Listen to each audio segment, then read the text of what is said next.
Hello everyone, and welcome to my visual guide to the Divine World of Illusions, Alexander. This is the latest summon to be released at the Lufenia difficulty level. Our trial is underway as Alexander lays down his divine judgment upon us.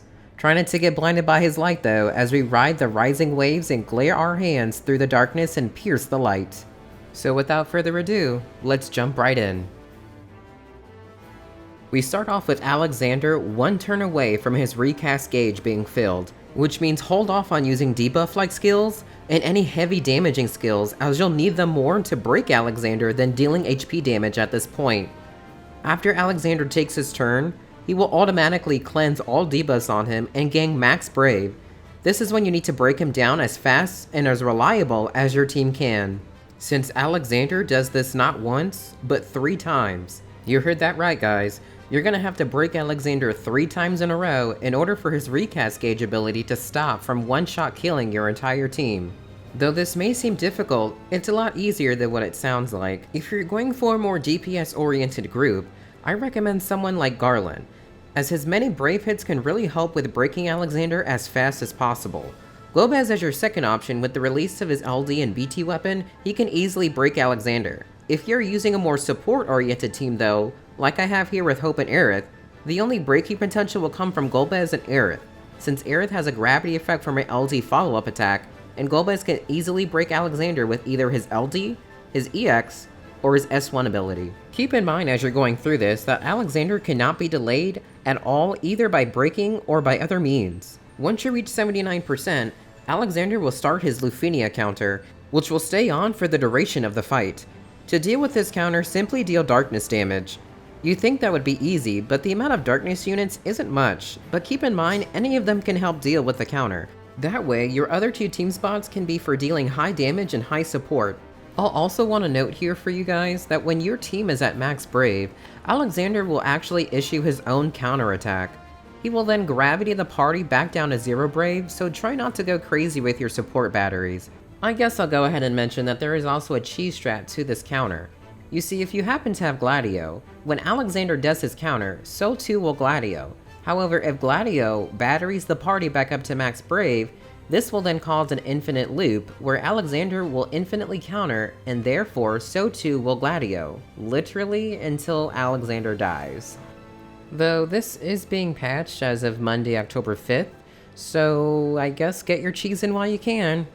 As you continue to dwindle down Alexander, bringing him down to lower and lower health thresholds, you notice that he has auras which activate at 80%, 50%, and 30% HP. And one of those auras is light blue, which means Alexander will have high brave reduction, plus a brave sap for 50k brave. To cancel this aura, you'll need to break Alexander. There's also a yellowish gold tint aura.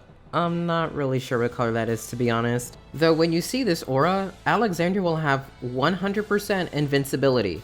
You will only deal 1s for brave damage and deal 0 HP damage for the entire duration of this aura.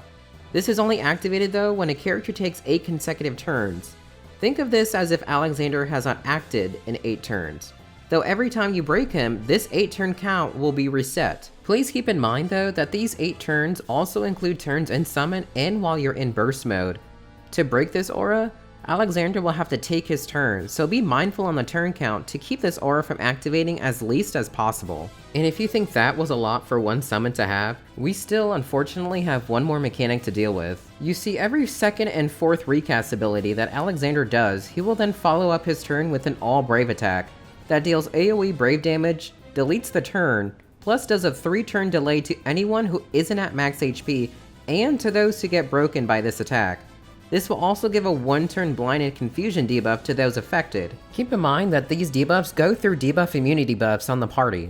Now I know this may seem like a lot, but just keep your momentum strong on the boss, and try not to get overwhelmed by the amount of times that you actually have to break Alexander in this fight.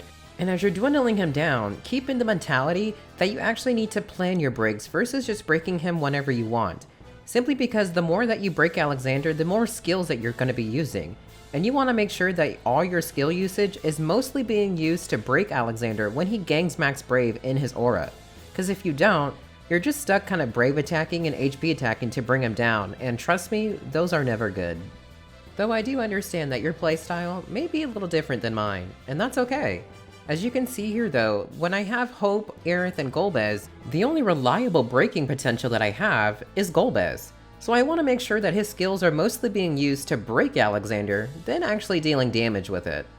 Though if you take a look at the more DPS-oriented team that I have here with Garland and Golbez, I'm a lot more upfront with my skill usage. Since now I have 2 reliable breakers in my party versus just Golbez, I'm able to take a more upfront battle strategy with my skill usage. Keep all these tips and strategies in mind, and you'll have Alexander bending over to your will in no time. And there you have it, the Divine Ruler defeated. Congratulations on your 20 new armor tokens, as well as the upgrade materials to realize our new Lufenia armors. Be sure to join me next time as we take on the next Divine World of Illusion summon. Thank you so much for watching, guys, I really do appreciate it. And I do apologize about the lateness in the visual guide here with Alexander. I've been really busy with college, so honestly I don't really have a lot of time to edit and plan these videos, but I'll definitely do my best to get them out as reliant as possible, especially with all the new content coming out within this month. But with that being said, guys, I'll see you next time.